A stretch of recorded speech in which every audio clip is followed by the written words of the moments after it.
The date is Friday, September 3rd, and you're listening to Entertain This, a thought-provoking podcast encapsulating all things entertainment. This episode, we're talking about Spider-Man.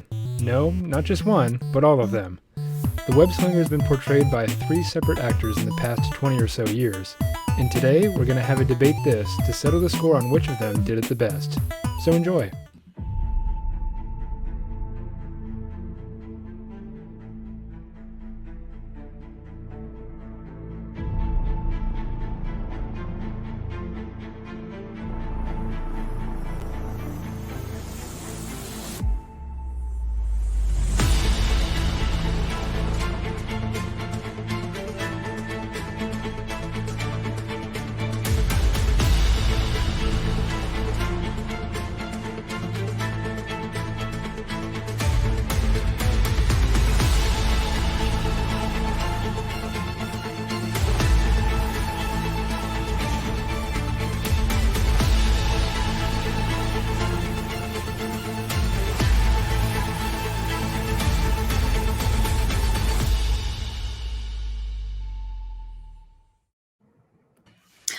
Welcome, ladies and gentlemen, to your favorite show on the internet, debating the Spider-Man of the multiverse.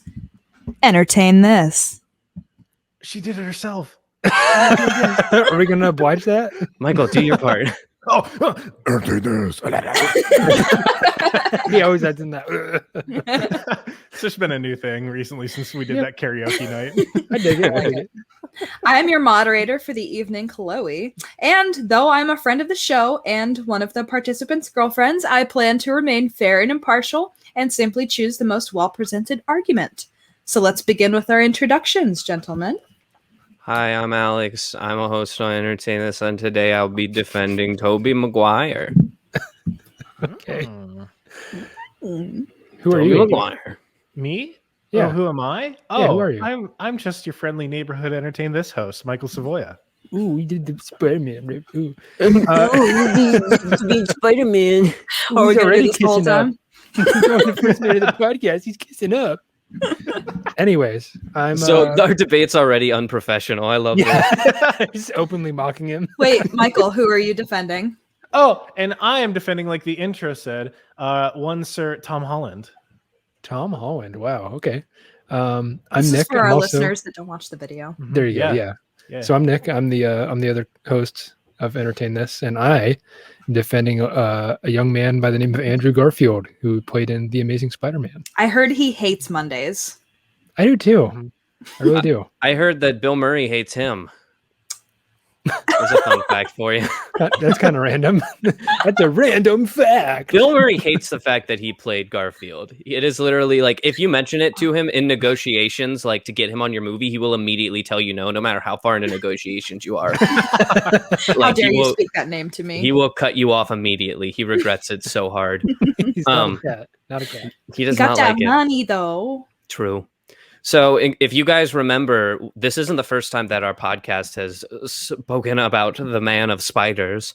We had an episode on Spider-Man a little bit ago where we more so talked about the origins of Spider-Man and how he related to all of us. But in that episode, we said eventually we should do an episode where we debate the 3 Spider-Men. I believe it was Michael who actually suggested that. So You did this. The day of reckoning has come, gentlemen.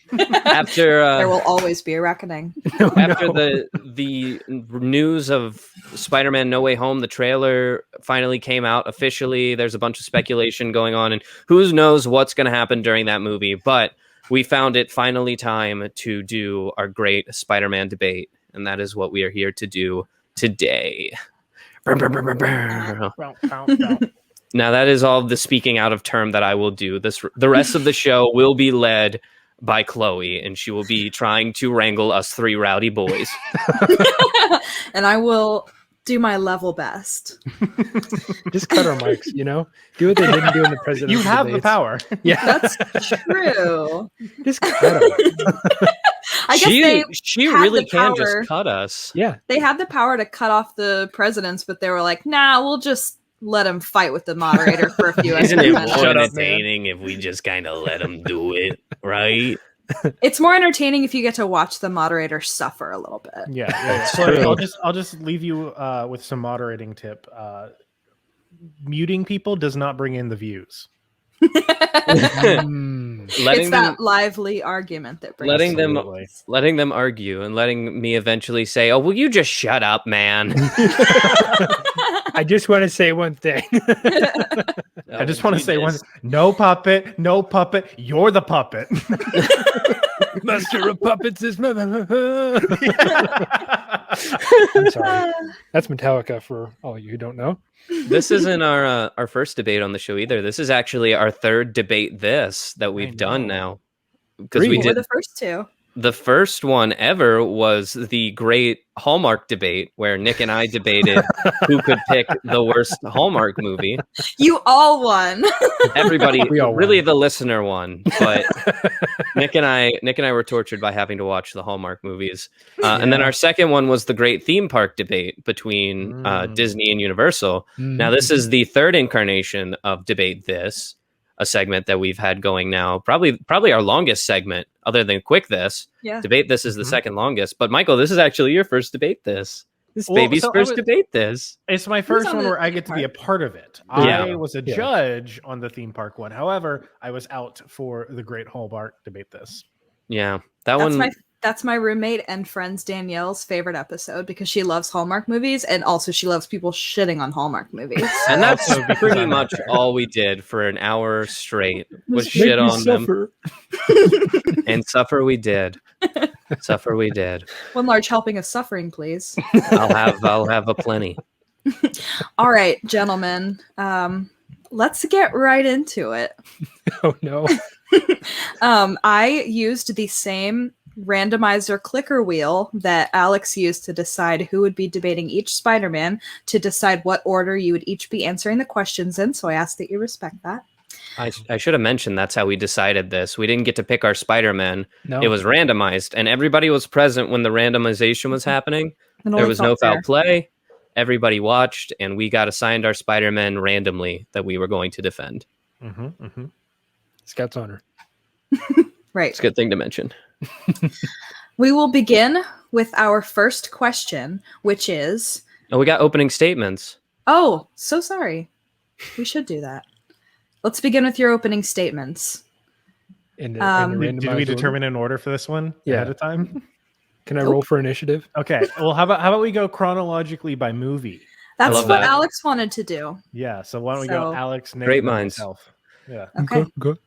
All right. I will. I'll be the first to deliver my opening statement then. Hey, whoa! You got a timer there? I do. That's the moderator's job. I have a timer. Not your job, Nick. Don't you worry about it. Back off, buddy. I better get the timer. Taking my job away. Chloe has one job. I will hold until my time has started. All right. Your time has begun. Since before Iron Man built the suit out of a box of scraps, when Gwen Stacy was still alive and thriving, before Miles Morales was even more than an ink stain on the comic book writer's desk, there was one Spider-Man. He wasn't immaculate. He was just Spider-Man. That's all he had, and that's all he had to be. In a world that had all but given up on a successful movie adaptation of comic book heroes, we found ourselves embarrassed to admit that we read comic books at all. Flops such as the 1997 Batman and Robin and the 2000s X-Men were cemented in the minds of Hollywood writers that we, the populace, didn't want a superhero movie, and we didn't trust Hollywood to pull them off.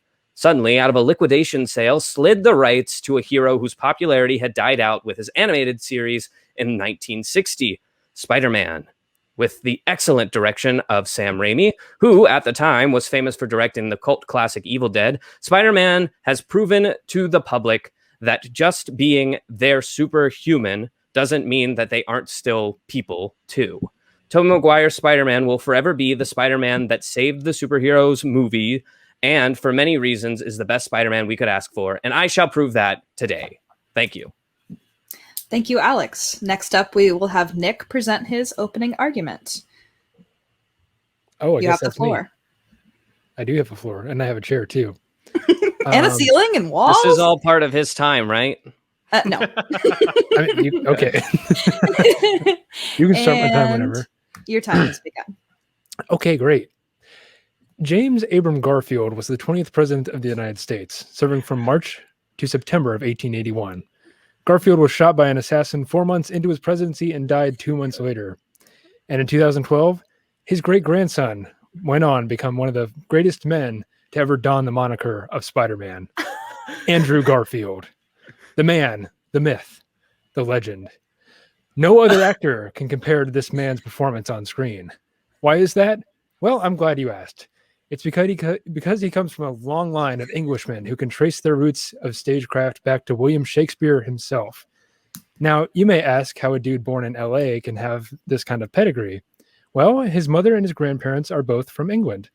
Essex, to be exact, and no, I don't know where that is, but listen to his voice, and you'll know where he was taught the English language. Furthermore, according to his Wikipedia page, he starred in the role of Romeo in Romeo and Juliet on a prestigious stage of some sort. I really don't know.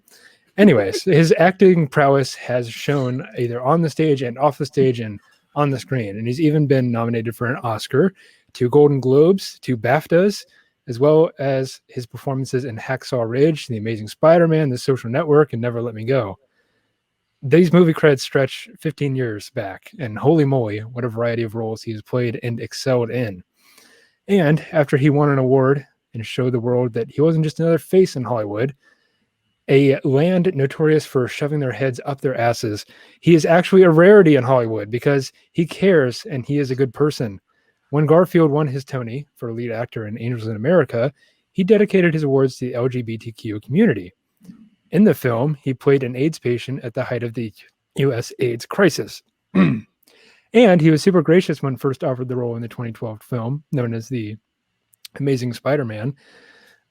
He'd actually worshipped the superhero as a child and became emotional after putting on the suit for the first day of filming. Being able to play one of his idols on the big screen was a big impact on the seasoned actor. So he was kind of born to play this role. And after Tom Holland was selected to be the next Spider-Man in the Marvel Cinematic Universe, he only had kind words to say to him.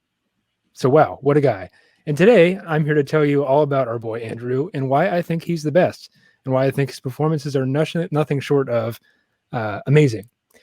By the end of the debate, you will know the name of Garfield is more than just a fat, lazy cat in the comic of the Sunday paper, and more than just a president's last name. You shall know Garfield as one of the best actors to play the role of Spider-Man ever. And that concludes my introduction. Wow, with 10 seconds to spare. Wow. Hey, what the fuck? You just making shit up now? It's yep. I missed half of your introduction. I can't fact check you on that, but for sure, the very first thing out of your mouth was a lie. Okay, so what? I can't tell the truth all the time. I would like to throw the rest of his opening statement to speculation, please, Mr. Moderator. This isn't graded. Spider-Man fought Ronald McDonald.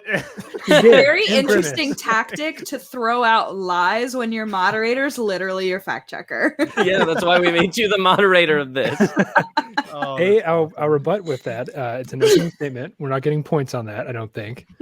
That's true, but it will sway me in the end. That is true. I've made a giant mistake. You won me over by talking about his Tony Award and Angels in America, so it's totally fine. Yeah, damn it. By the way, good film. For this entire debate, are we going by like whose line rules? Are we going by like whose line rules, or it's like the points don't matter, or like the points matter at the end? We're going to ultimately decide who the best Spider-Man was by the end of this podcast. Oh, okay, cool. All right, awesome. Yeah. There will be a winner tonight.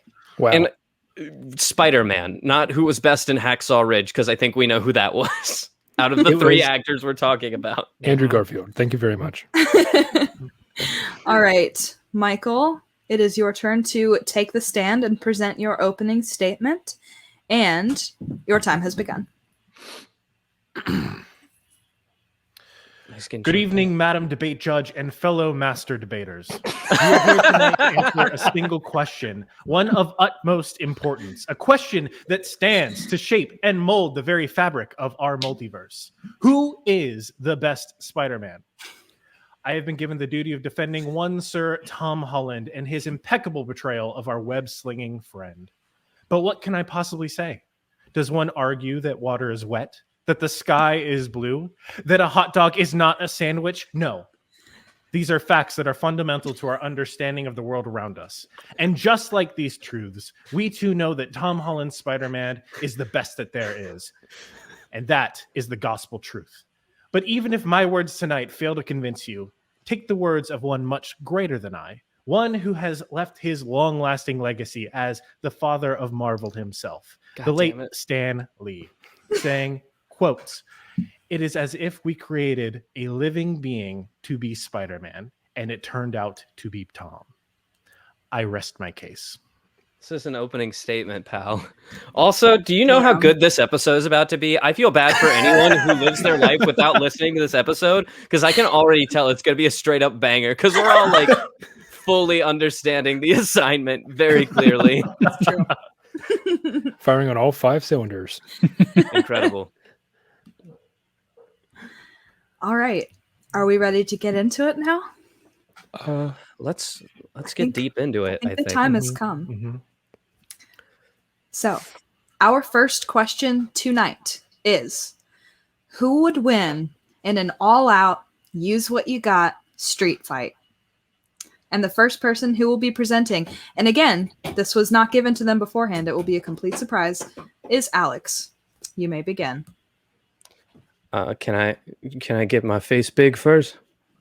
I suppose. Thank you. Point of order, I'd like to argue that... No.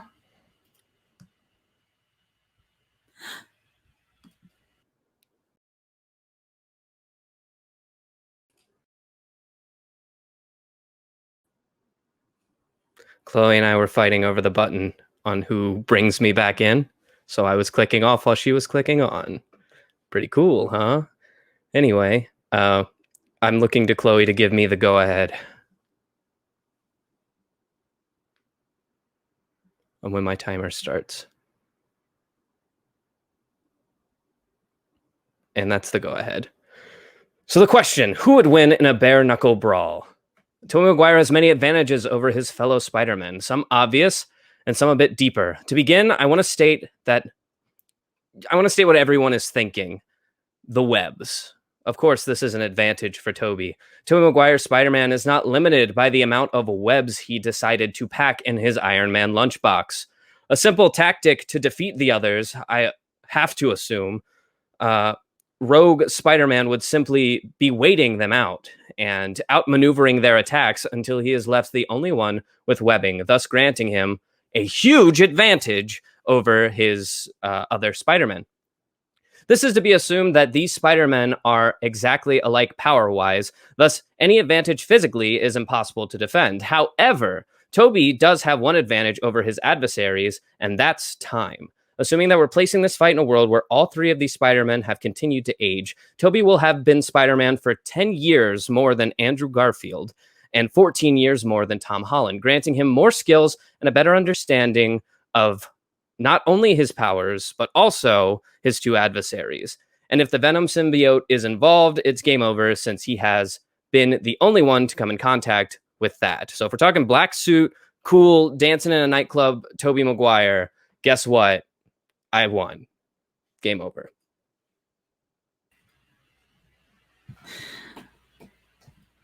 Well done. Thank you. The next person who will answer the question, who would win in an all-out, use-what-you-got street fight, is Nick. Oh. So let's take out our friends here. Bye, friends. Bye-bye. I said... Okay, can I just go ahead and start then? Is that what I'm going to do? I'm just going to go ahead and start. You can do the timer. Okay, here we go. My boy, Andrew Garfield. Look at this man. 5'10" and full of muscle. He did some serious training for the films that he was in, and he did all his own stunts. And you can fact check me on that because it's true. Garfield studied the movements of elite athletes and spiders and tried to incorporate them in his on-screen acting, saying, quote, Peter Parker is a boy/spider in terms of how he moves and not just in the suit. To prepare for this role, he did yoga and Pilates for the role to be as flexible as possible. So when filming, Garfield had complained about 4 months he completed 4 months of training and to do this physical role and all these stunts, and he found it terribly challenging and exhausting. Even that being said is a testament to his fortitude, because the Spider-Man spandex suit was incredibly uncomfortable. Garfield citing it as being so tight he couldn't wear anything underneath. So you can put a little winky face by that if you want to, but there is something to examine with the question of a bare knuckles fight, though. Most importantly, against who?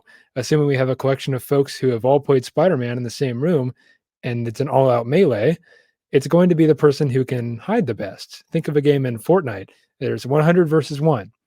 And I've always won every game of Fortnite by simply hiding and let the others duke it out before I can swoop in for the win.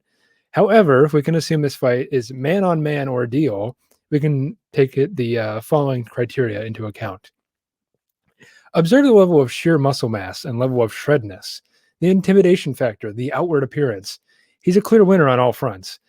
In preparation for this podcast, I looked at some pictures of this man without a shirt on, and I think my heart skipped a beat. He's clearly defined with triceps and biceps and back muscles and even pectorals, all of which are very important in throwing the physical punch. Now, we don't have to get into the physics of it all, but basically we all know Newton's third law.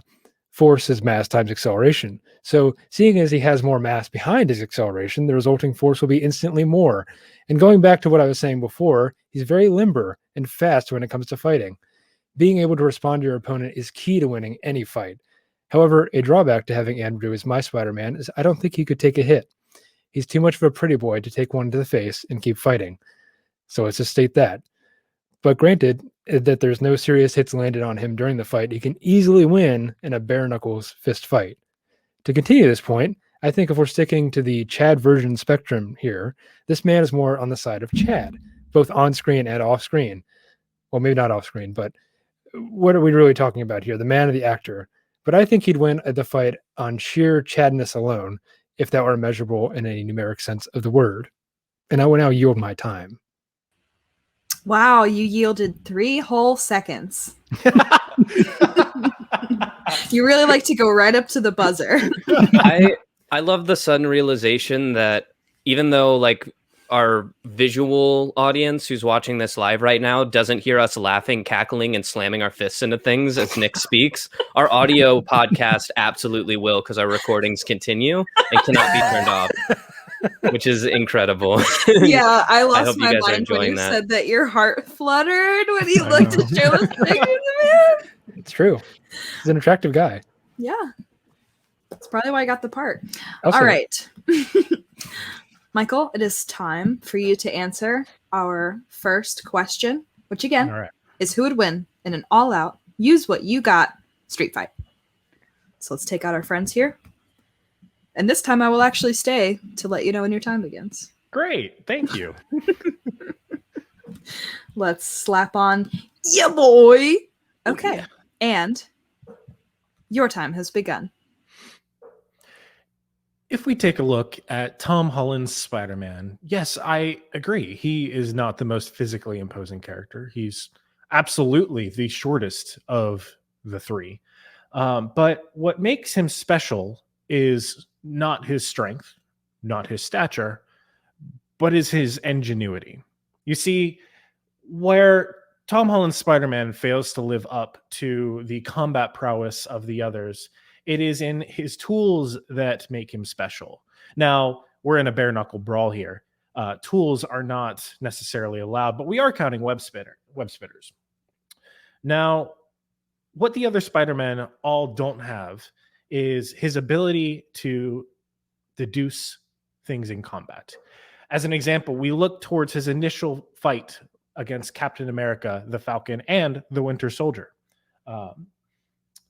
Tom Holland's Spider-Man looking not only to just subdue his fellow Avengers, he looks for different ways that he can put them out. One of these is by sticking things by sticking his opponent's arms and bodies to the ground around him. He himself came up with his own webs, his own solution, one that is stronger than both the Falcon and the Winter Soldier. He also, while in midair, is able to clearly diffuse the Falcon's flight thing. I don't know what it's called. His wings, I guess, his motor. But it is through these clear examples that Tom Holland, well, yes, you put him up against a heavyweight and he's not going to be knocking him out very quickly. He will make that fight last, and he will find his own way to come out the winner over anyone else. I yield my time. Okay. Thank you very much. Let's get rid of that. Okay, we have now entered the optional rebuttal stage of question 1. If anybody has been sitting on anything that someone else said that they would like to call bullshit on, now is your time. Hey, I guess some. Excuse me, please use the polite debate raise of one finger that is taught to us in school. But Michael can go first. Okay. Nick, I got problems here, buddy. Oh, I know. You're arguing for Andrew Garfield. That's right. Not for Andrew Garfield Spider-Man. You see, everything that you had brought up is how would Andrew Garfield do in a fight? I think if you were to put Andrew Garfield in a bare knuckles brawl fight against either Spider-Mans, he would clearly come out the loser. I would like to add on to this. Yeah, it doesn't matter how much training, yoga, or anything, or how good he looks shirtless. He will still fail and be the loser in the end. Before Nick answers, I just want to add on to that. He mentioned specifically training in different forms of martial art, which Peter Parker would not know, being that he did not gain that ability through being bitten by the spider. So that should be taken off the record. It's stricken. Thank you. So you guys are trying to weasel your way out of this. I just want to know about the actor and how he could fight in a. Yeah, but that's because you didn't watch the movie. Well, I did try. So he can't play dirty like that. Call his ass out. And I'll allow it. And word to Michael, who mentioned his gadgets that would be available. I would assume they would be available in this bare knuckle brawl, but what happens once they are used up? I would also argue that there's some sort of power that is powering Peter Parker's suit, because it has to be powered to even hold to his body. What happens once that is depleted if they wait him out long enough without allowing him to charge his suit? You see, I hear that. But if we are taking tools of the trade into account, I have but one tool to mention to you. Instant kill mode. If it hits. Which it does. If it hits, well, with spider sense on all three of us, it doesn't necessarily hit because there's sort of a precognition to the spider sense. But if we are also taking into account all of the tools, then we are leaving out essentially the assistance of one of the smartest men in the world. No. We don't get to bring in Tony Stark. Well, why not? I said use That's what where you all got. his tools. Because he's another person. This is bare knuckles one-on-one. You can't bring in a second. I don't even think you should be bringing in tools in the first place. Web That's spinners fair. do count. See, that's what I argued for. But if you're going to bring in tools into this where all his tools got to be powered by something, then hey, I think his tools are going to get the job done faster than they're going to be not powered. Where's the disagreement here? What is the? I think my argument still stands that you both will run out of web fluid before Tobey Maguire runs out of. Yeah, if we're going bare knuckles, then Tobey Maguire doesn't run out. Y'all don't have. That's my argument. Okay. You have nothing but the clothes on your back, a shirtless man, and big beefy muscles. Okay? To be clear, all three of our Spider-Men have been shirtless at some point, but I think I will close deliberation there. I think looks better with that shirt on. I think they all have been shirtless, but I think yours, honestly, Alex. I think yours. Tobey Maguire looked the best. Tobey Maguire, yeah. I think Tobey Maguire might have been the most pudgy. He looked the most chiseled. He was definitely the one who was not on steroids. That's true. All right. Thank you for your rebuttals, gentlemen. We'll end that segment there. And we will be moving on to question 2. We're a half an hour in and we have one question under our belt. Don't worry about it. I'm going to keep this shit moving. All question right. 2. Wait, you have to reward a point. No, I don't. It's the end of the first question. Oh, I thought I was going to keep my shit under wraps until the end. Do it. No. I need to know if I need to turn my shit up to 11. Yeah, debate during the Disney versus Universal one. It was every question we awarded a point so that people knew the stakes. Okay. Why All don't you right. stop being a lawyer, Alex, and let her talk? Wow. All right. Hey, we're on the Feisty. courtroom of Spider-Man here. Ooh, who's the judge? Chloe. Chloe. Oh, I believe objection. the winner of question 1 is Tobey Maguire. Fuck. I agree. All right. Sick. Okay, also cool. agree. Thanks. Do love that. I Thank love you guys. validation. Okay. At the end of the day. Question number 2. Who takes on the best villains? Now, this is a particularly interesting question for the Spider-Man multiverse because Spider-Man has some of the best villains. And it's interesting to see who they chose to include in the movies. So for this question, we will begin with our friend Michael and our little guy, Tom Holland. All right.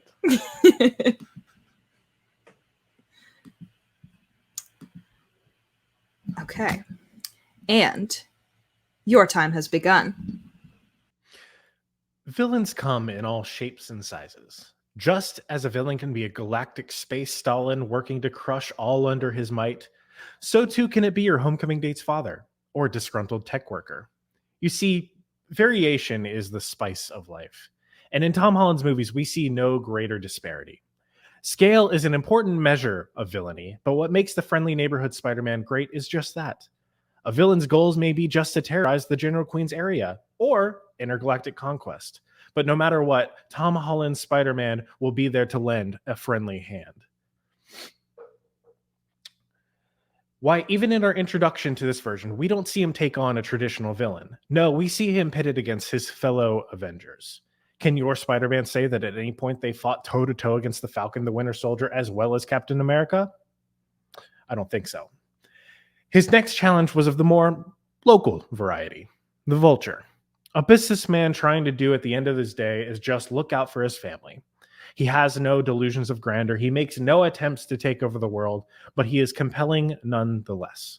For why should Tony Stark be able to profit from selling weapons, but upon seeing the light be praised as one of the world's greatest heroes? Is it wrong to use tech that's left behind from these grand battles to use to further oneself? I don't think so. How about Mysterio, a disgruntled former employee of the now deceased Tony Stark? Who hasn't been mistreated by an employer, especially when it's the world's largest tech company?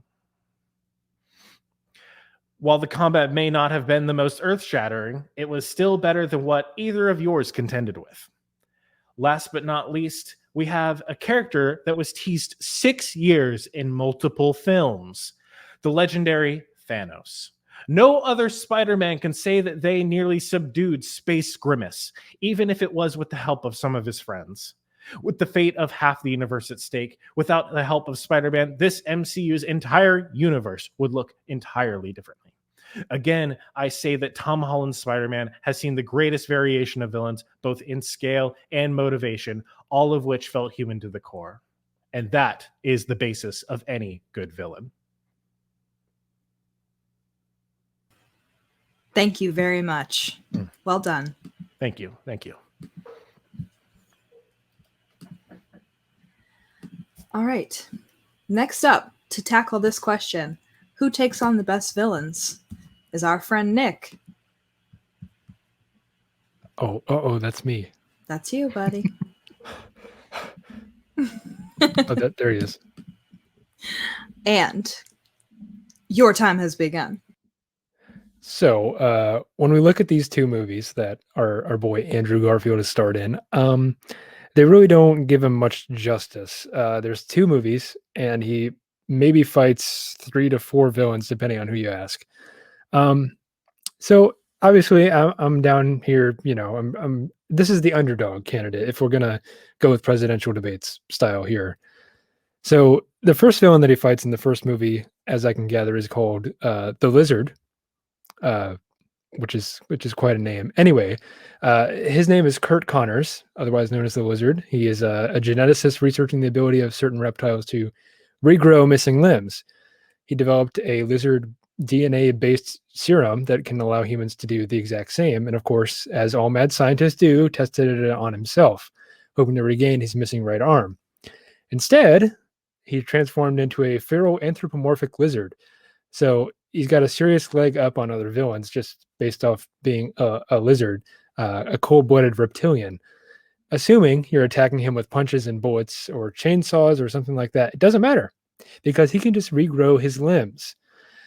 You can probably rip that glove off of Thanos and his hand will disappear or something like that, but he can't regrow it. It will instead be trapped inside the power glove for all time. I forgot the name of the Infinity Stone holder. But anyways, this lizard person can regrow his limbs. So all fighting against this guy is going to be just flat out silly. You need to go straight for the high explosives. The only way to truly defeat him is to completely destroy his mortal being, or doing whatever they did to him in the movie, reversing the serum's hold on his psyche or whatever they did. But now his motives are pretty good too. The lizard plans to make all humans lizard-like by releasing a chemical cloud from Oscorp's tower to eliminate the weaknesses that he believes plague humanity. It's interestingly enough, this is based on a real-life transformation of Mark Zuckerberg into the lizard person we know and love on Facebook every day. You see what I did there? Because Andrew Garfield played the social network guy too. Anyways, next villain in the next movie, Electro. He got his powers from fixing a high-tension power line and getting electrocuted, subsequently falling into a tank of genetically engineered electric eels, which grant him his electric powers. Sure, that makes sense. Now he works for Harry Osborn, who I can gather is Ozzy's son. He's obsessed with Spider-Man in the worst of ways. And now, I don't know if you know this, but electricity is an element super powerful in the real world. So the human body is capable of feeling all the way down to 3 amps or more. Seeing as Electro can create electric arcs that are several thousand feet long, that's a lot of power. And if you ever stuck a fork or a knife in an electrical outlet, that really hurts, right? That's only 120 volts. Now imagine that times 100 or times 1,000. That's a tremendous amount of pain. So yeah, Electro, S-tier villain in my book. And also... Thank you, Nick. That is your time. Oh! First cut off of the evening. I can't believe you did that. Fucking got you. People really didn't cut off in this world, huh? They just taking us out left and right. It's That's crazy. Okay. I didn't have any more. To be fair, you gave a lot of credibility and interesting points to some lackluster villains. They did not do their best on those. Alrighty. And last but not least, Alex will be presenting his argument for the Sam Raimi movies. Hi. Hi. And your time has begun.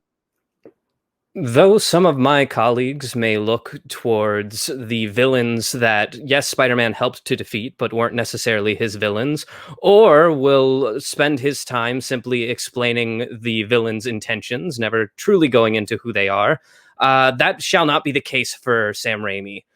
The all-star list of villains that Tobey has taken on is astounding. We're talking heavy hitters like the Green Goblin, Venom, Sandman, and of course, Dr. Otto Octavius, Doc Ock. But I feel it is unfair to argue simply by name-dropping these incredible villains, being that Sam Raimi did have first dibs. Instead, I will try to focus my argument on what makes these villains, who at the time no one knew, so great. There's a certain secret formula that makes a Spider-Man movie great. It is one part, of course, a great supervillain who Spider-Man has to beat up, but the other part is the moral dilemma that forces Peter to be more than just Spider-Man. The reason why the villains in the Raimi trilogy hit so hard is because they all not only know and often despise Spider-Man, but also are deeply rooted in not only Peter's life, but also his heart. Take, for example, Norman Osborn, who plays the crazed Green Goblin in Spider-Man 1. He was the father of Peter's best friend, Harry Osborn, and was a surrogate father to Peter, constantly telling him how proud he was. This developing relationship between Peter and Norman raises the stakes on each encounter that they have with each other. And in the final fight, when, spoilers, Norman Osborn dies, we see a Peter who is once again forced back to square one, unable to save someone that he loves. Therefore, Tobey Maguire's villains are the best because they have ties to Spider-Man and Peter. A second example would be Dr. Otto Octavius, who actually was a mentor, hero, and inspiration for Peter in the second Raimi film. And it continues from there. I yield my time. Thank you, sir. Okay. We've got everybody back in. Alex, you raised some great points about how Sam Raimi gave a lot of emotional depth to his villains. And Nick, like I said, you really pulled out all the stops and gave us some backstory on the Amazing Spider-Man and how those villains were incorporated into the story. But this one's got to go to Michael, guys. We didn't even get a rebuttal segment. Well, sure. Listen, you guys Michael got one already shot. won. Take me down. Okay, first off, you didn't name section, go. the villains that were actually Spider-Man villains that you named were pretty weak arguments. Your main argument that was impressive was Thanos, but he wasn't a Spider-Man villain. He was an Avengers villain, and Spider-Man really didn't do anything against him. As the moderator, I disagree. I think his strongest point was that none of the other Spider-Men ever had to take on the Avengers. That's true. We never got the Sans to do that. And this Because is all being they done can't with let us one use less individual movie than your Spider-Man, Alex. I will give you this point on the crutch that they had to pull your Spider-Man out of an already established universe. So I guess you do win there. There were 2 movies that were kind of shitty. It's getting a little salty in this debate, I really liked my point for who had the best villain. Sorry. That's okay. Any There are other certain rebuttals? questions that like losing, I'm like, okay, I get it. I didn't have a strong argument here. But I felt like on this one, I had a pretty strong I think argument. you had a very did. strong argument, but You're still wrong. the certain je ne sais quoi, as you Yeah, say, you're right. that goes You're right. into a good villain for me is what can be explored within their confines. And while the relationships between Spider-Man and your villains were fantastic, the disparity between scale, motivations, and their actual interactions with Spider-Man on the villain level for me are much higher in Tom Holland's. My last rebuttal would be, can we call the Avengers villains? No. Then Well, maybe, yes. that doesn't count. Okay, that's fine. I think he still wins. You still got the point. Next question. Wait, Chloe, I want you to change your point. No, I'm sorry, It's a go on. little late for that. I already circled it in pen. So It's okay. The That's audience Chloe. will ultimately decide who won this. They'll argue about it in the comments. that's Real- true. If anybody would like to tell me that I'm wrong, I would love that. Yeah, and real quick, Chloe, for like no particular reason going into the future, what's your Venmo username? My Venmo is at Chloe Rainbowy. That's CHLOERAINBOWY. And you can Uh-huh. pay to win this. If you bribe me, I'll consider it. All right, cool. I don't work for anybody. No. I would never stoop so low. But I just for my future information, just But you know, in case $5 we- is $5. in case you go and get me dinner or like pick up like some food for like the rest of us. Like I just want to make sure I've got that information. Oh, look who's Absolutely. calling me right now. It's Andrew Garfield. Oh my god, put him on. This is No. dirty. I feel dirty. I want to move on. All right. Question number 3. And this time I promise we will have a rebuttal section before the point is awarded. But you've already made your mind. What's Not necessarily. okay? Question number 3. Who is the most comic book accurate? And this time we will be beginning with Nick. Oh shit. Pull up your notes. You've got a second. No worries. Okay, let's go. Put up your boy. And Here's my boy. your I your need my time boy. has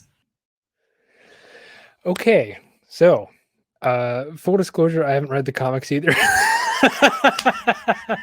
But here we go. We're gonna try it out. Garfield Spider-Man is definitely the most comic book accurate. He acts exactly like Spider-Man acts. He's joking and doing quips and all that, but he's also confident. However, this question would appear to be more of a question about which version of the Spider-Man comics we are referring to. If we are to base this off what a Reddit commenter has said, is Andrew is closest to the Ultimate due to his relation to Oscorp and General Angst. But some points, like the lack of MJ, who I can only assume is Mary Jane, and the revenge spree for Uncle Ben, separate him from that version. Also, the first movie suit are original, so no accuracy per se, but the second movie suit is pretty much Mark Bagley Spidey with a different back and front logo. So there you go. Said best by a Reddit commenter who's probably a nerd, reads too many comic books. But anyways, the height of Peter Parker has never been his standout feature. He's pretty average in comparison to most other superheroes, but he's not short by any means, and he isn't the tallest either, which kind of describes Andrew Garfield pretty well too, if you think about it. As it is, the actor stands 5'10", which is the exact same as the comic book Spider-Man. Tobey Maguire and Tom Holland are much shorter in this area, making Andrew Garfield the best representation of what Peter Parker is supposed to look like according to height. That's all I had for this section, so I will now yield my time.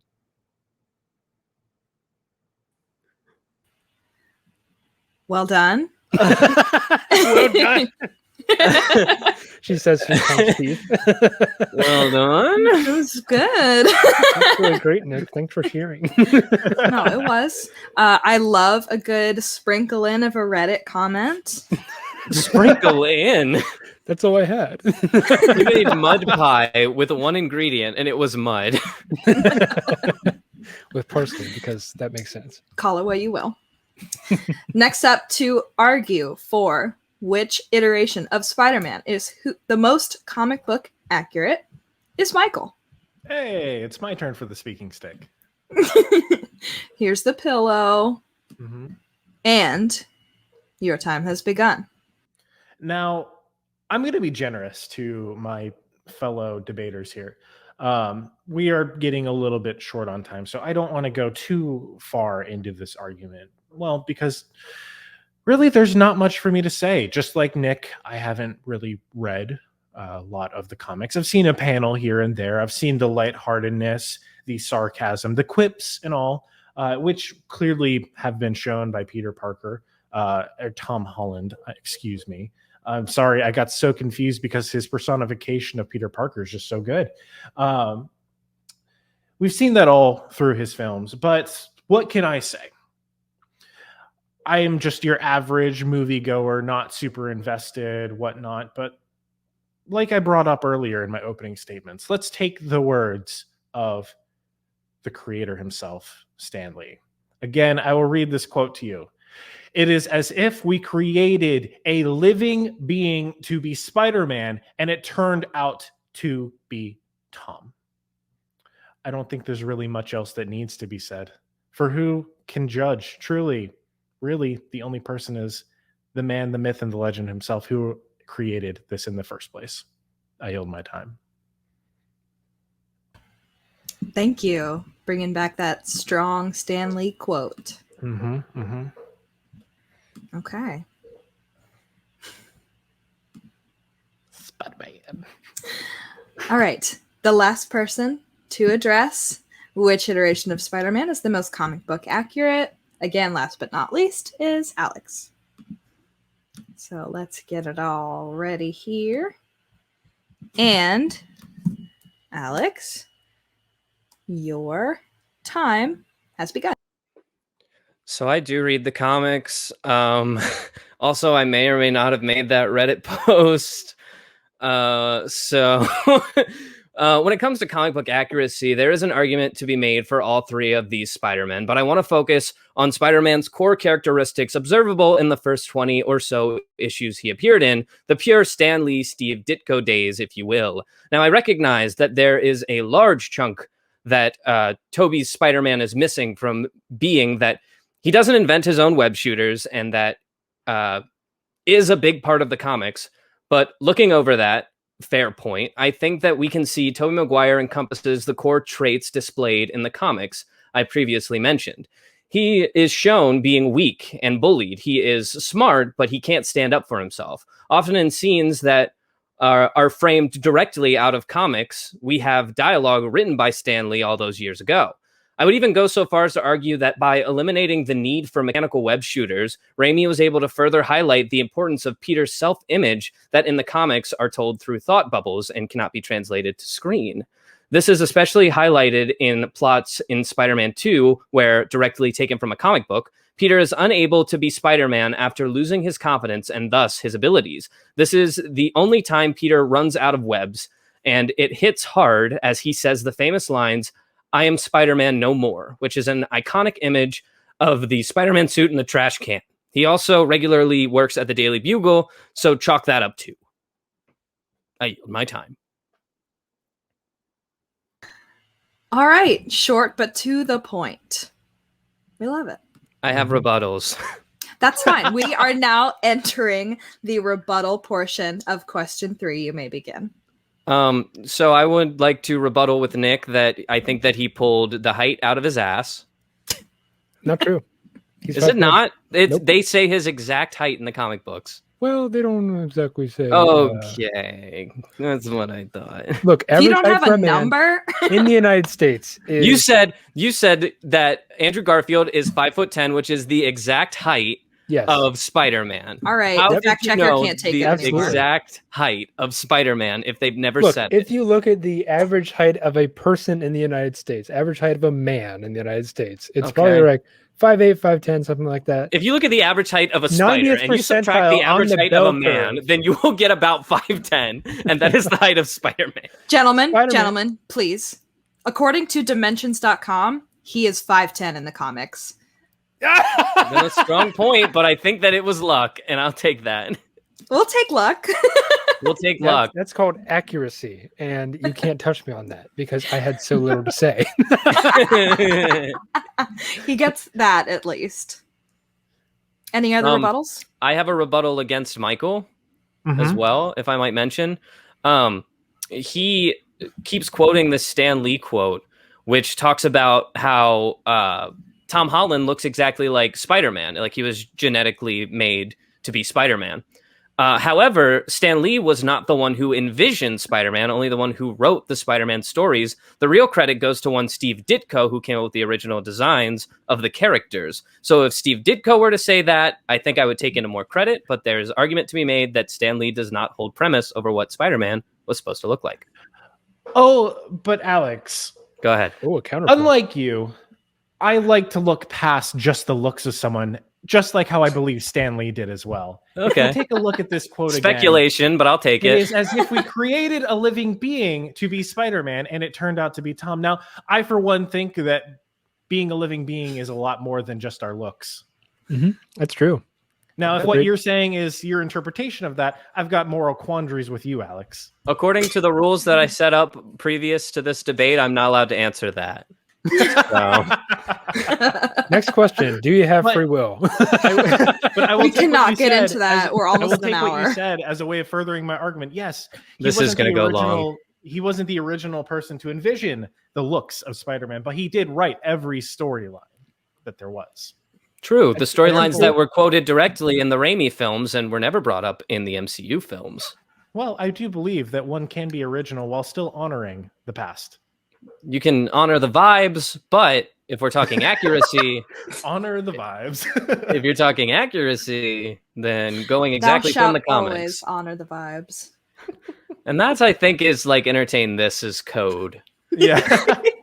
So here's what I'm getting, Alex, from you, is that in order for it to be comically accurate, you have to take specific segments from the comic. Well, do you want to go into the definition of accuracy? Or, moderator, are you really not cutting us off yet? No, I'm just really entertained right now, and I have also already made up my mind. Oh, okay. I was just going to let you guys fight it out a little bit. No further deliberation. And I want to preface this, like, we didn't start with this, but I figured it was implied. But just for anyone who's not catching on to this is all friendly. Yeah, no, yeah. We don't give a shit at the end of the day. We And like also- I just wanted our favorite pastime we're all as best friends. Our Yeah, favorite we're all pastime as best friends is friends. giving shit to each other. Yeah.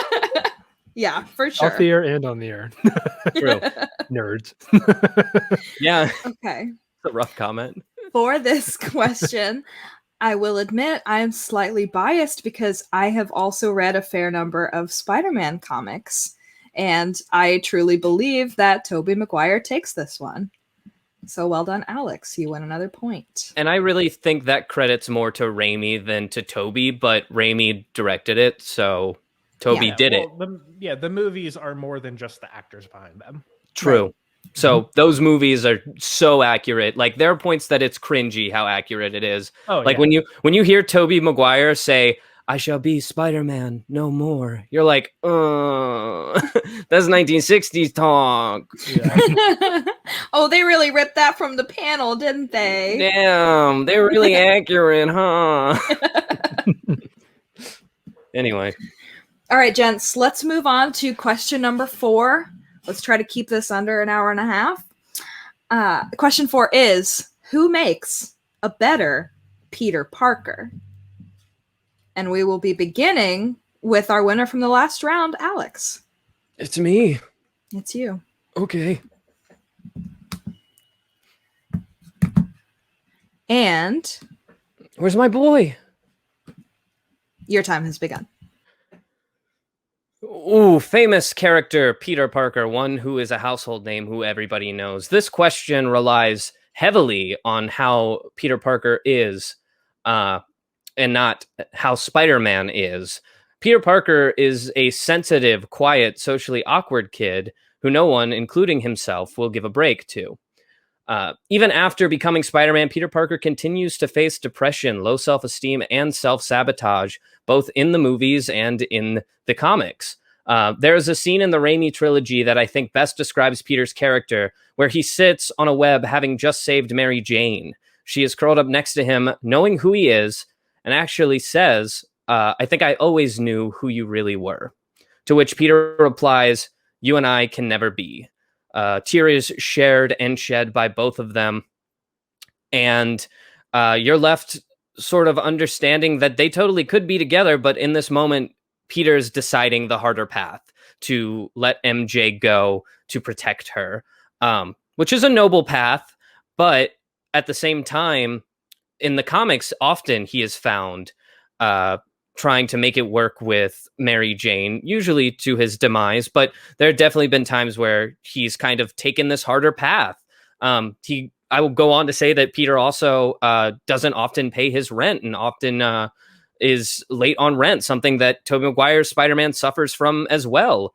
There's something in the comics that is known as Parker luck, for those moments that are exactly like those that I've previously mentioned.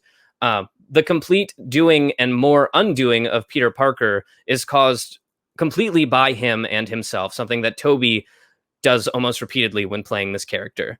That is why Tobey makes the best Peter Parker, because Raimi and Tobey both just sort of get self-sabotage. I yield my time. Thank you. Thank you. All right. The next person who will be tackling the question of, does their character make a better Peter Parker, is Michael, talking about Tom Holland. Get up, you boy. Michael, are you ready? Mm-hmm. Your time has begun. All right. So every character or every version of a character is different. That's why we're here in the first place, talking the differences between these three. But really, at the end of the day, Peter Parker's whoever you want to make him out to be. He's whoever you relate to the most. We pick apart certain pieces and aspects of different characters' personas and what they say and do, and we like to turn that into parts of ourselves. Whether or not that's true for you, it is for me with Tom Holland Spider-Man. Growing up, I know exactly what it's like to be a bit of a weird guy, but also very smart, says some weird stuff, but sometimes given the right context, can be a little funny. We see that emulated perfectly with Tom Holland's Peter Parker. We don't get to experience his tragic backstory with the death of Uncle Ben, but that's because we're not looking at the journey that Peter Parker has gone through multiple times. We're looking at a new journey ahead for him. We're looking at his future within the MCU as a whole, and him potentially taking up the mantle of Iron Man after it is left behind during their encounter with Thanos. It is through this that we get to see his depiction go through all of the mental steps that you would see someone who is just a 16, 17-year-old feeling the weight of the world on their shoulders. Peter Parker, in most cases, is supposed to be someone who is strong, but not the strongest, fast, but not the fastest, can talk well, but isn't the best. And really what gets us with Peter Parker is the amount of love and attention that he has to as he's talking and doing his things. And that is Tom Holland's Peter Parker to a nutshell. He is able to fight and still get his persona and his quotes out there with the best of them. He is most of the time stealing the show, no matter what the context is. But all of that does not belie the fact that Peter Parker, in and of himself, is shy and awkward, where his only chance to really let him true self out is through the suit of Spider-Man. I yield my time. Thank you very much. Well done. Welcome back, gents. Hi. And the last person to tackle this question of who makes a better Peter Parker is our friend Nick. That's me. Are you ready, Nick? Yeah. Okay. Your time has begun. Okay, so Andrew Garfield's Peter Parker was probably the closest in terms of personality, just updated to be modern from the comic books. He was a social outcast at his school. He got angry and had an edge to him. He was self-sufficient and could create gadgets and suits all by himself. He's very smart. All three of them, Maguire, Holland, and Garfield, show varying degrees of the character's keen intellect. One of the biggest sticking points with Raimi's version, however, is that Spider-Man can organically spin webs from his wrists rather than crafting, if you will, web shooters like he does in the comics. In the first Amazing Spider-Man movie, he helps out Dr. Kurt Connors come up with the equation to regenerate his missing limbs, as I mentioned before, of course, becoming the Lizard. Naturally, this backfires and Connors becomes a homicidal amphibian, but still, Garfield showcases Peter's intellect at the best. And he wasn't really a geek, and he wasn't really a nerd in this particular film, but he did show his intellect when creating his own costume and webs.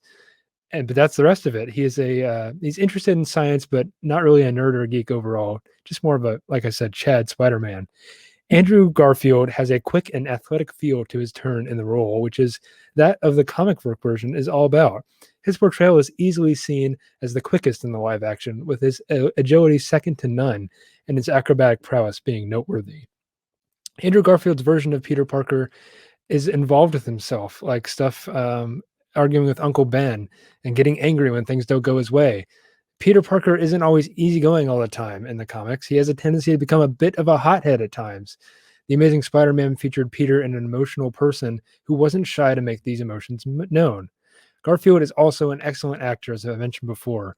He's relatively new to the big screen when he took this Spider-Man role in 2012, but he brought an experience with him from such stellar movies as like The Social Network and Never Let Me Go.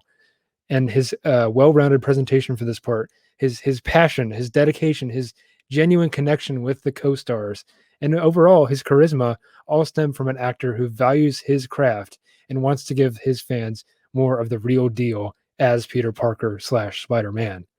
So with that, I will now yield my time. All right. Thank you very much, Nick. We have now entered our rebuttal portion of question number 4. You may begin. No one has mean things to say? I have mean things to say. There it is. Of course you do. You all. Going first means I forget some of the mean things I had to say. So I did forget my thing for Michael. So Michael gets off scot-free on this one, but he did say something that triggered me. Let it be known. But for Nick, I would argue you sort of made a rebuttal in your statement about the Raimi films, but you said the Rahami, which is interesting. Look, I don't know how to pronounce the guy's name. I don't know enough about Spider-Man. The point that I'm trying to get to is I think that when it comes to web shooter, that's getting into Spider-Man territory. When we're talking about Peter, we're talking about the guy outside the suit. And while the inventing and being smart is a part of that, I feel like his inventing for Spider-Man should be put in the Spider-Man column. I don't think so, because he's not actually in costume as Spider-Man when he creates these things. He's being Peter Parker creating things for Spider-Man. I'm actually going to step in here and agree with Nick on this. I believe that... I would imagine so. He didn't attack Spider-Man. Yeah. It's Peter Parker's ingenuity and intelligence is what allows him to create these tools and gadgets. Yes. Who's the man behind the suit at the end of the day? I would like to then remind our moderator that my Peter Parker was being sought after by Norman Osborn to help him create the gaseous thing that he made that turned him into the Green Goblin, because he knew that it wasn't ready yet, and he knew that Peter was smart enough to fix it. Yeah, but also because of nepotism. Let's be real here. I don't know what nepotism means, so fuck you. And you know, I yield the rest of my time. It means Peter Parker was a privileged white kid with a rich friend whose dad gave him a job. Whoa, okay. They're all privileged white kids. Yeah, I know. There's an argument to be made that your Peter is the most privileged white kid because he's built off the bones of Miles Morales. Like, his character from, like, his best friend being Ned, the guy in the chair, was immediately ripped from Miles Morales. There are a couple adjectives there that they just took to make a quote-unquote new Spider-Man, so we're not getting the same story all over again. Yeah, well, one could say that, like, you know, taking what makes a minority character great and establishing that onto a white protagonist is like the most white privilege thing that could happen. But what I'll say instead is what makes characters great is picking and borrowing from other stories that are close to themselves and establishing that as part of yourself. I think that we all just mutually agreed that Disney probably shouldn't have done that to Miles Morales. Point against Disney. I think Miles Morales actually took the point for this one. Like a big fat O. Yeah. Well, I would like, perhaps I should say this after I've revealed my deliberation. Are we completed with the rebuttals? Yeah, if you're say what you want if you have your point already awarded. I was about ready to call some people some bad names, but you can go ahead. I truly did wait until the end to make my decision on this one, but Okay, all right. An interesting little tidbit about the Amazing Spider-Man is that Andrew Garfield, Peter Parker, shows up to the Osborn laboratories and catches the attention of Dr. Kurt Connors, and only after he shows up at his house and helps him solve his algorithm for the lizard biome does he reveal that he is his dad's son, and him and Kurt Connors had a connection. So I will be awarding this point to Nick. Wow. That is insanity, and you are going to have everybody rioting because he is the well-known least Peter Parker Spider-Man. Because he is absolutely nothing like Peter Parker. I'm also going to bring up a point of order. Judge, you cannot argue for the point. Yeah, you can't It is add not in your responsibility. to Nick's argument. No, you can do that. I'm sorry that I have a favorite. Yeah, that's not You cool. said you were non-biased. I'm not Isn't a biased judge towards really my non-biased? boyfriend. I can be biased about Andrew Garfield. That's That's bullshit. Chalk one up. Chalk one up. Count. This is a kangaroo court. That's I it. understand that you're upset. Well, and yeah, people because can it come doesn't for make me in any the comments. sense. And they will. That's gonna happen. Okay, but you assigned me as the moderator, and that is my humble opinion. Okay, that's You fine. better get ready to be fucking canceled. It's obviously not fine, but we'll move on. It is fine in a personal relationship sense. You and I, we're good. I love you to death. However, the Spider-Man fan in me just like is heated because he is the opposite of everything. Here's my one thing. He's not the opposite. Do I need to read my points again? Here's my one thing. What points? Andrew I have great Garfield. points here. I have one point that will destroy this. Andrew Garfield, and I think Michael will agree with me. Andrew Garfield's Peter Parker is really fucking cool, and that is why he is not Peter Parker.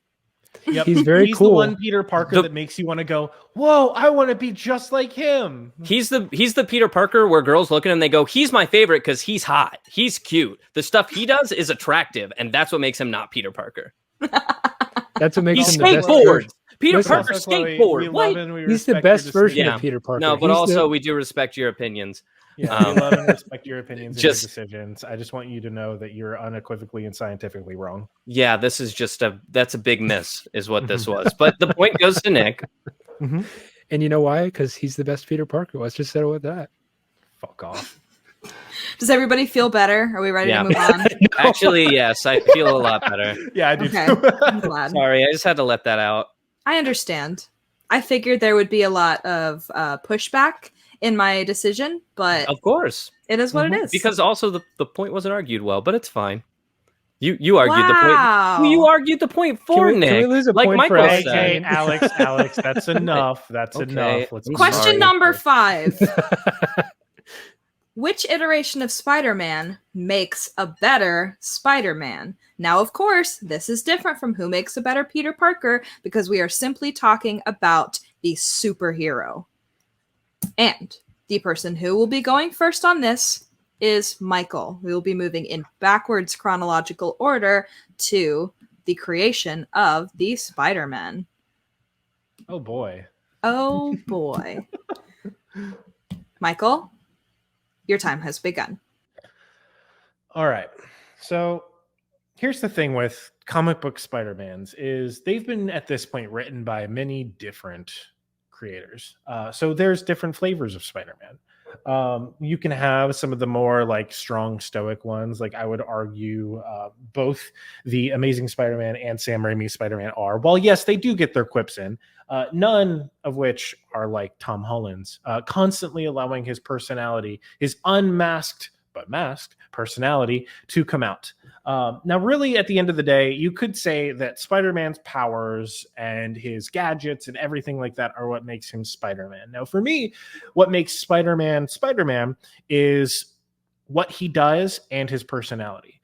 So one of the biggest things that we see with Spider-Man in the MCU is he constantly has to be essentially looking out after himself between his life as Peter Parker and as Spider-Man, to the point where even when he's on a trip with his classmates out of the New York area to Washington, D.C., he then has to become Spider-Man, taking on the responsibility of having to explain himself and why he was even there in the first place. It is through these awkward interactions where we get to see what makes Spider-Man special. It is this down-home, down-to-earth, friendly neighborhood Spider-Man nature. While I would argue, yes, in Sam Raimi's movies, you see pretty much all of the action take place in the friendly neighborhood. That is not all that Spider-Man is. We see that Spider-Man, as he grows and matures, he takes on more and more responsibility. And while we have the youngest portrayal of Spider-Man in Tom Holland's, we see him much further along in his journey from the get-go. And it is because of that we get to see a different part of Spider-Man as a whole. We see this more responsible side, the side that has to grow and mature as he's facing these higher and higher powers. And it is through that conflict we see Spider-Man grow and grow. And really, that's the special part about Tom Holland Spider-Man, is we see not only his personality and his works come through, but also him grow and grow as Spider-Man. With that, I leave my time. Thank you very much. That concludes our Tom Holland section of question number 5. We will be moving on to Nick, who will be addressing how Andrew Garfield tackles the portrayal of our friendly neighborhood Spider-Man. It's going to be a good one. That's right. And your time has begun. Okay. As I mentioned before, Andrew Garfield's Spider-Man makes all his own gadgets, or is it Peter Parker? I don't know where we landed on that. But anyway, he dates Gwen Stacy first, is an outsider towards his peers, and acts selfish and angsty before learning that he has to be a hero. Plug for the Hero's Journey episode that we did before. Anyways, Garfield, however, is the only actor who played Spider-Man so far that has really combined all the parts that make Spider-Man who he is.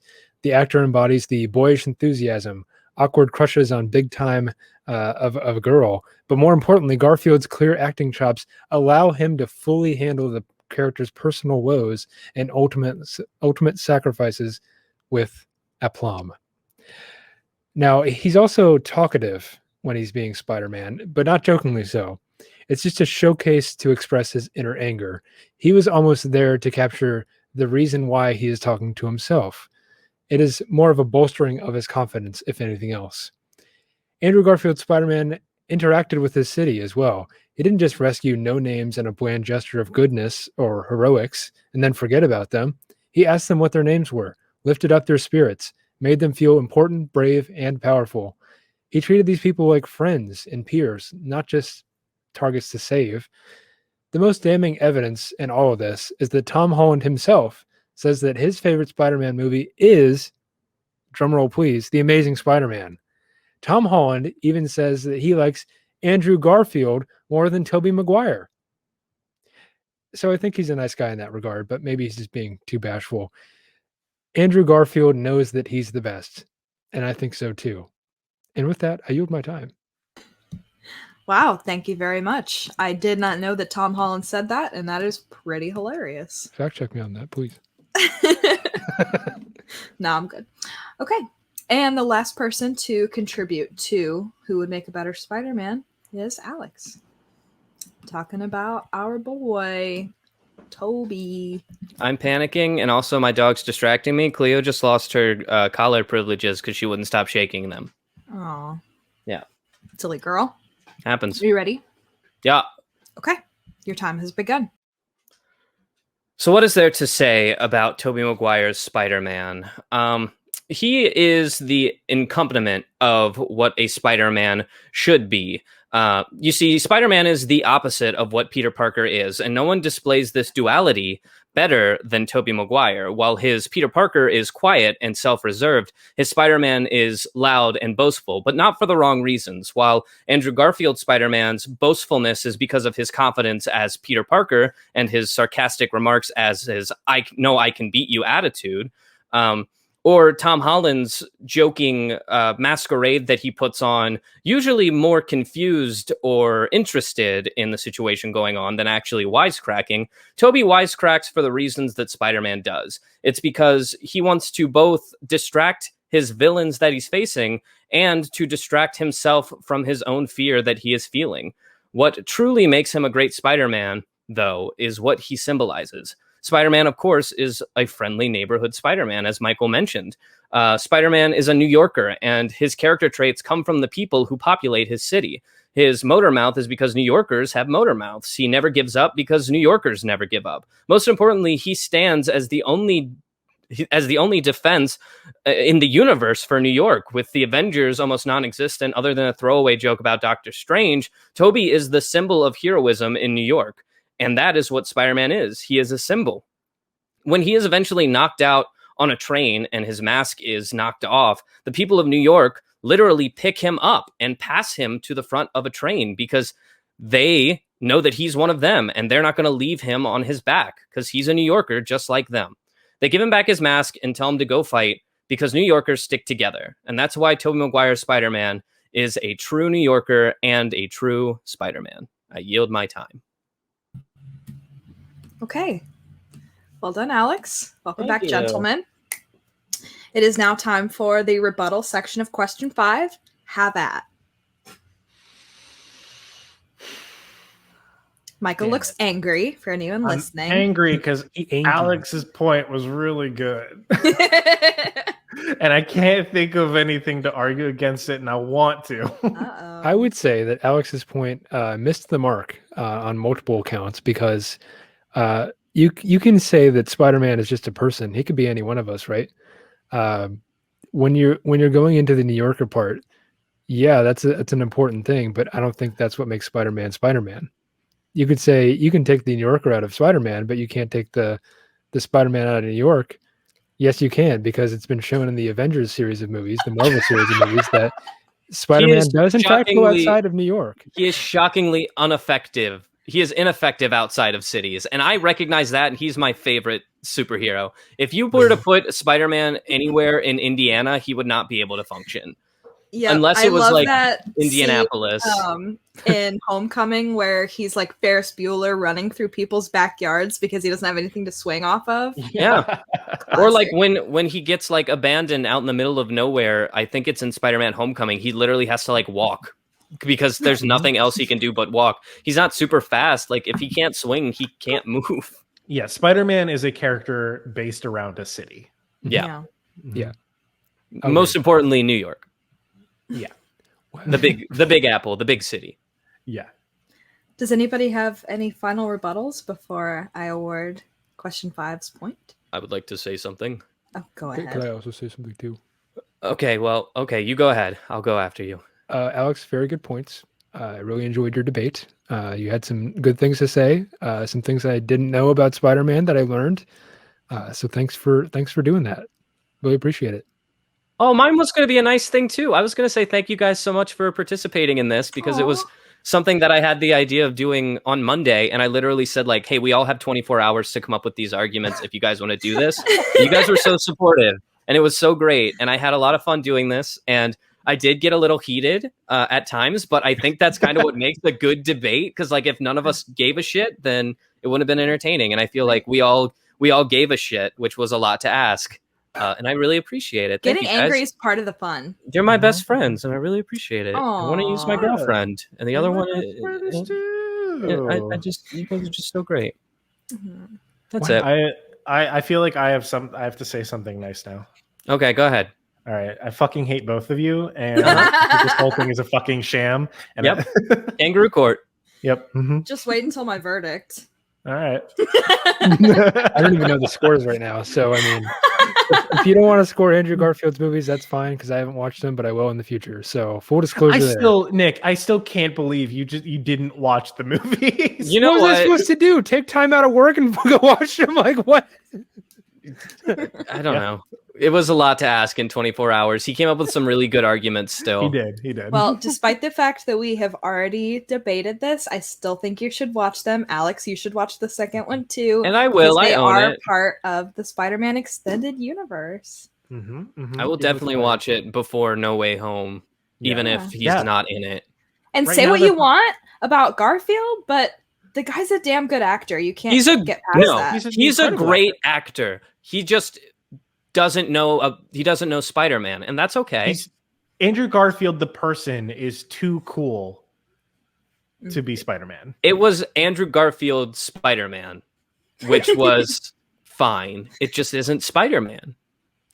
Knowing what I know, I wholeheartedly agree with both of you. But for the purpose of the podcast, But hey, I think we're both wrong. but he is a lot like the Ultimate Spider-Man. Had I been dealt Andrew Garfield, I would have argued the exact same point. He is not Spider-Man 616. He is the Ultimate Universe Spider-Man, and he is very accurate to that. Yeah, and that really is the hard part about the Spider-Man that I got is like he's very specifically the MCU Spider-Man. So it's one of those things. Any argument I have to make about like whether or not he's a great Peter Parker or a great Spider-Man, it's like that has to be within the confines of the MCU. Oh, Jesus. He was, yeah, it's okay. They're agreeing with you. The thing about Tom Holland's Spider-Man is that he was a Spider-Man molded into an established concrete universe. So they basically made a Spider-Man that fit in, which meant they like had him already established as his powers, like so much so as they retconned that little kid in the Iron Man mask in like Iron Man 1 or 2 to be Tom Holland. They're like, no, this was Peter Parker as a kid. 3 might be 3. I think it's the beginning of 3. But there's a little kid who like Iron Man lands next. It might have been the Avengers, but Iron Man lands next to him and he's wearing like the Iron Man mask. And they're like, no, that's Peter Parker. Like Kevin Feige has said, like, that's Peter Parker. Yeah, okay. Because Peter Parker loved Iron Man apparently, and that's why he wanted to be stuff like that. That's basically why they said he wanted to be a superhero, was because he loved Iron Man. Okay. Which is fine. Whatever. I still, if they hadn't casted Oscar Isaac as Moon Knight, Oscar Isaac would have made a great Uncle Ben in this case, because it would have been like hot Aunt May, hot Uncle Ben, here's Peter, and I would have been like, yes, this is good. Yeah, I don't know. We could go and have a whole nother discussion about this. Yeah, Oscar Isaac is Moon Knight. Okay, great. I get him and Oscar Wilde confused. I know one's an author and one's, but you know, it happens. Oscar Wilde, the I believe deceased author, is playing Correct. Moon Knight. Correct. Okay, gentlemen. Yes, please. I have reached my final verdict. After a very spirited debate. Can we get the scores? Yes. Total scores. Michael/Tom Holland was awarded 1 point for Who Takes on the Best Villains. Okay. Nick and Andrew Garfield was awarded a point, however controversial, for Who Makes a Better Peter Parker. And Alex was awarded 3 points for Who Would Win in an all-out use-what-you-got street fight, who is the most comic book accurate, and who makes a better Spider-Man, making Alex and Tobey Maguire the winner of Debate This. Woo! I mean, if it went any other way, I think Yeah. we'd all be a little I quit the suspicious. podcast. It had to be 1, 1, and 3, or else it was 2 and 2. So if it wasn't a tie, it had to be that. I had a I'm tiebreaker glad- question prepared just in case Michael swayed me on question 5, but we don't have to use it, so it's fine. Can we hear it though? Well, sure. It was the question I was going to include before, which is, which movie do you think will best stand the test of time? Which, for the Sam Raimi series, we already have almost 2 decades on it, and it still does stand the test of time. Well, hard to it's say a with the little- Marvel movies. It's a little campy, I will say. Sure. Some of the animation is like, oh, this was made in the 2000s. There's a scene where it's Peter Parker and Mary Jane Watson swinging, and they somehow blew Kirsten Dunst's hair in the wrong direction. I love that. And also, like, They're like flying this way, and her hair is still going this way. And the Can't Spider-Man cover her is face. like so clearly like made of foam and not a real person. It's just like just a head. it's nuts. She is hanging onto a mannequin in front of a green screen. It's fine. Incredible. So I think my film will stand the test of time. Maybe. You haven't watched your film. You don't even know. I think that this film is a very good film because it was made in 2012. That was a good year for a lot of people. That was World- supposed to be the end of the world. I know, that's why I said it's a good year because you don't know It what's about to wasn't? come. Only bad things followed 2012. Think about it. This is a good year for me. You It might, was a you pretty might good be year. right. Graduated high school. Anyways, I'm going to stop. Yeah, okay, fair enough. Hey guys, thank you guys so much for sticking with us through this debate. If you agreed with us, if you didn't agree with us, let us know. There are tons of ways you can do that. I'll get into that after our quick this. We have Brian Koenig back, the juggler from last week, to do our quick this segment for us. This has been a little bit longer of an episode, and it's kind of a long quick this segment too. So you're welcome. It's a pretty long episode this week. Fun fact, I was the one who got Brian on the podcast because we did used to teach circus lessons together. So We talked about that in the episode. Oh, did you? Yeah, we did. Oh, okay. Yeah, all I right. didn't think you did. Anyway, think so. Okay. we will now switch it over to that totally not pre-recorded segment. Anyway, here you go, Alex. Talk about how this is probably great. Brian's back with us, and he's going to do our quick this for this week to close us out. So thank you for coming back on, Brian. We appreciate you taking more of your time for this little podcast. Thank you. I appreciate giving my time. No, it's awesome. It's super great to be here. Yeah, I was thinking about, I couldn't really, I was starting kind your of, timer real quick. oh, cool. You don't want to miss a second. Okay, you're good. Go. Okay, yeah, I was thinking about a couple things, and when it was like, I don't know, I wasn't sure what the mood of this podcast was going to be, and I wasn't sure how serious it was going to be, but Not at all. yeah, well, Not I was at thinking all. like this. I was thinking about like pay and how like we entertain, like trying to talk to people about how much you're getting paid for gigs, and it's hard to know. And I was like, that seems too serious and an important topic. But I was thinking about just in general the value of entertainment. I think the fact that this podcast exists to talk about entertainment, like it has like entertainment has a value, both like it has a literal like number value. And how, especially during the pandemic, like people who were working in the entertainment industry were some of the most directly affected. There was virtually no live entertainment for a long time, and everyone relied on their like recorded stuff, their movies, their TV, their books, their whatever. That's what everyone was doing for the last year, and yet like a lot of like live performing artists took the brunt. Not the brunt, but like they all personally to stay in their industries took a brunt. Like I had to do so many things to survive during the pandemic. I worked as a mail carrier at one point. It was crazy. Like Juggling mail.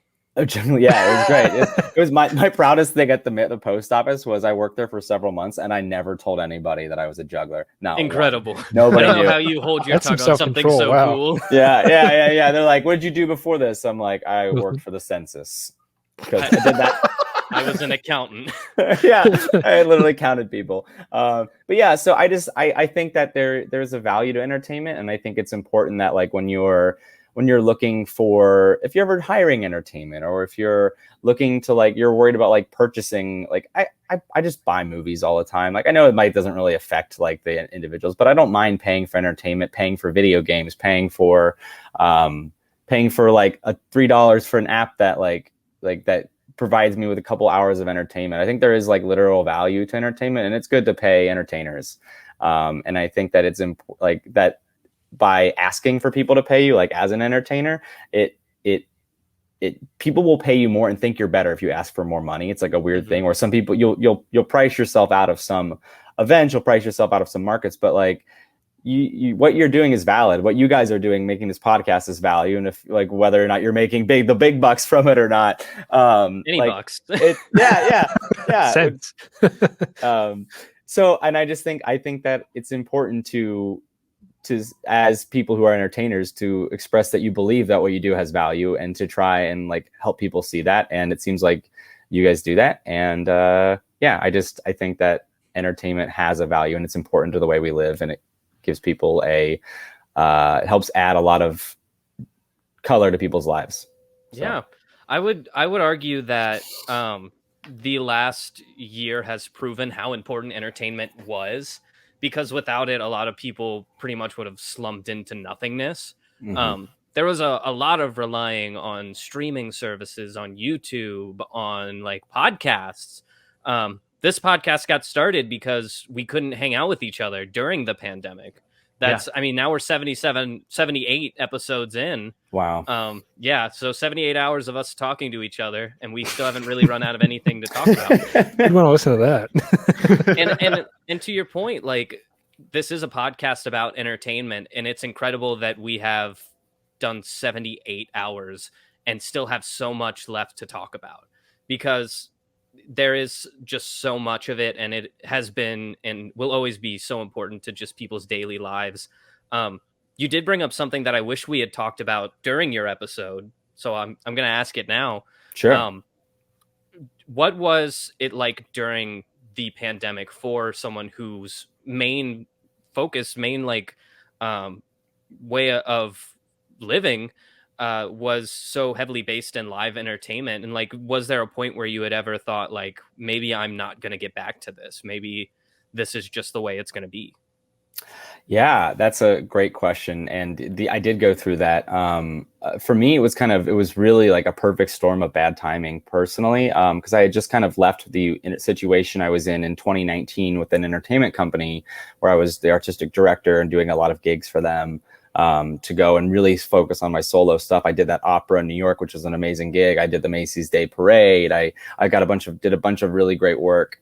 And then I had time off. That ended in December. And it's normal to have, and I did a couple of Christmas gigs, and it's normal to have a really dry period between like January and February, especially in the gig business, this type of stuff I do. And so I was just taking the time off, eating away at my savings, expecting that gigs would pick back up in the spring.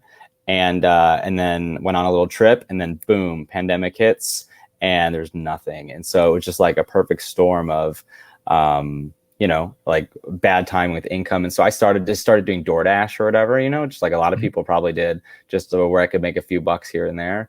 And then when that was feeling untenable, I got a job with the census. I did IT work for the census. I've never done IT work in my life. I did, like I said, I worked as a mail carrier for a couple of months, and I made a lot of money and worked 70 hours a week, like 4 or 5 weeks in a row, sort of work. And I literally just had to like do anything to support myself. And I'd moved to a new city and just kind of hoping that things would pick back up. And basically, I did go through that point because when I was working for the census too, it was a nice, cushy little office job, and I worked a normal schedule, and then I had weekends free. It was really nice because I'm so used to working weekends, and I really enjoyed that. Actually, it was really good for a while. But yeah, I think that like a lot of people, I just literally looked for like what I could find. I had a hard time dealing with unemployment and stuff, so I didn't bother. A lot of my friends who were performers, they got unemployment, and that kept them afloat, and as best as it could. It was tough, but I did think at times I was like, maybe I should do something that's more stable, something that's, maybe I should apply for like an event planning position, in a company that I could have like a normal job in. But now that things are picking back up, and I think that's a lot of things. When you're not doing what you're good at, you forget that you're good at what you did. You forget that it's like the thing. You lose that, like, when you get positive feedback on something you're good at, you kind of forget. If you're a funny person but you're not around people, you might stop thinking that you're funny. It doesn't mean you're not funny. Like it's Yeah, and so I'm back That's now that I'm inspirational. I know. It's like I was expecting to be inspired in this podcast. What the I hell? don't know about that, but yeah. So I think it's important that like if you don't do what you like to do, you might forget that you like doing it. So I am doing it again, and I've been lucky to keep having gigs kind of pop up here and there, and things are kind of getting rolling again. And I'm finding I'm more enthusiastic about gigging and doing the things I do now that I'm doing them again. So I think we're out on the other side on my end, but I think a lot of other people still aren't. Like Broadway's not back for a few more months, you know. That was already a meat grinder as it was. So yeah, sorry, that was like a depressing note. No, dude, we are not a podcast that's strict to any sort of mood. We have for sure ended on somber notes many a times. This is a real podcast about real people having real conversations. We just so happen to have terrible coping mechanisms, so it often becomes funny. But Yeah. we do like these moments of realness, and I think that they're important. Sure. Yeah. So yeah, pandemic was crazy. It's awesome that you guys started this podcast. It's wild. Yeah, we just happen to have all the stuff to do it. So we just didn't know what else to do, really. That's didn't know what else to do with that. Yeah, it's gonna sound like three beautiful baritones and a guy in a tin can with his Who's who? Generally confused. Well, we think that you're incredibly talented. We hope you a very successful future. And hopefully, you know, this podcast will reach somebody who will be like, hey, we need to get Brian Koenig immediately. Maybe yeah, not. Sure. But, you know, that's always the hope. Sure. Book me for your next Eyes Wide Shut party. Eyes Wide Shut party. Yeah. Oh, man. I got a bar mitzvah coming up. You want to go to the... Dude, I've worked bar mitzvahs, bat mitzvahs, Have you Purim parties. Have you ever juggled the 13-year-old boy sitting in the chair, like with the other chairs? Yo, you joke, but like kid juggling is a thing. It's a bit you can do where it's kind of hard to pull off. It's like in this day and age, it's kind of hard to like justify getting a strange kid up on stage and manhandling them. But there's a guy who's really good at it. He's like this really buff juggler. His name's Ivan Pacell. He's really buff. He's very handsome. His name's Ivan. Yeah, he's buff, he's charming, and he's just very good looking. And so it's kind of like one of those things where he just is like a really normal dude, and so he doesn't have any like creepy vibe in that way. And he just gets a kid up on stage. He's like an 8-year-old boy usually, right? And he picks him up, and basically you hold him on one side, you juggle two, and you throw the kid over to the other arm after throwing the two in the air, and then you catch and you juggle, and you throw the kid back and forth, and it's just like this kid like flopping around. Wow, that's incredible. Yo, Go ahead. Oh, go ahead. Go ahead. No, you. I was just thinking about this. Better. Speaking of entertainment, we should have talked about this. I'm at a county fair this week, and I saw one of the most entertaining things in my life. This thing called the Super Striker Rodeo. It's this touring rodeo group, right? And they do the bull riding and everything. And it's a very religious family that runs it. And they do like a speech about how you should keep your pants pulled up and you should keep your Bible with you in between of like these men like getting pounded by bulls. Where's the connection there? But this is the most entertaining stuff you've ever seen, right? There was a 12-year-old riding a bull, a freaking like full-size bull. They put a 12-year-old on one of these things, and it just immediately boom, boom, boom, and the kid's gone. Like, and then between the bull riding, they got small events. They had one that's called it's like the shoe off or something, like the shoe stampede. They get all the kids from 7 to 11 years old to put their shoe in a pile at one end of the rodeo. And then they put these kids in they literally put these kids in like a corral, right? Also, there's no COVID at the county fair, apparently. No, it's made up, of course. Yeah, these kids, like 70 kids, 70 boys and 70 girls, like separate. They do them separately because you can't have boys and girls playing together. No, not at all. They go stampede across the thing. They have to find their shoe in the pile, put it on, and run back and high five the rodeo clown. Incredible. And then after that, they have the mutton busting, where they take sheep that are shorn, and they put little kids on the back, and they just wrap their arms around the neck, and they let them go. right? And I'm not, and they're just wearing like little bike helmets, and they put little mouthpieces that are too big for them in, and it's not even like kids that you're thinking. It's not like 8, 9, 10-year-olds. They had a 3-year-old freaking doing this. They had a 3-year-old, and it just literally was the clown running, trying to like hold the 3-year-old by like the belt as it's running, and the kid just smacks off the sheep that's running full speed. It's 3 years old, tumbling. Its helmet's half the size of it, and the clown drops, and the clown just picks the kid up by its belt and just carries it back to its family, like like a sack of potatoes. What the hell is going on at this fair? So That's incredible. I'm not the most entertaining thing at this fair by far, but Wow, what the My hell? goodness. God, county fairs. That's the next. That's wild, man. That's incredible. Okay, we're gonna have to have you back on the show to just talk about county fairs. Oh my God, I would be happy to do that. I won't even mention juggling. It's a whole world. I would love to have an episode where you come on and your only goal is to not mention juggling once. Like the postman bit all over again. I'll do that. Just talk about the post office for a podcast. There you go. So you have to separate the That's some Andy first class Kaufman mail shit. from the ultralight stuff, and You have your pre-sort standard, your first class. these Anyway, parcels. Brian, you want to plug one more time? What's that? You want to plug one more time? For Yeah, this new sure. episode United States that's Post totally Office, check me out next there. week? Yeah. You can go to the oh my God, what branch was it? The Westerville East branch of the Columbus Post Office on 6316 Nicholas Drive. I don't know if this is okay, but I'm gonna let it happen. My manager's name. I don't know if we can do that. Okay. Manager's name was Daryl. Oh man, yeah. The key code entry for the door is. Censor it. Yeah, Mike. Cut it all. You can find me on Instagram at Brian Throws Up. Brian with an I. Throws up like vomiting. I don't know. It's Juggling. incredible. Whatever. Love it. Awesome. As always, if you have anything that you want to see us cover on this show, we absolutely will. You can send us your suggestions. Our email is entertainthispodcast@gmail.com. If you don't like typing in emails, I get it. You can go to our website. We are entertainthis.net. Scroll all the way to the bottom. There's a little questionnaire that you can fill out there. Send us your suggestions that way. We're also on social media. You can find us on Twitter. We are entertain_this. You can find us on Instagram. We are entertain this podcast. As always, entertain us so we can entertain you, and you can entertain this. We'll see you guys next Friday. Thanks again, Brian. Bye, Thanks. everybody. Bye. Bye-bye. Bye. Go.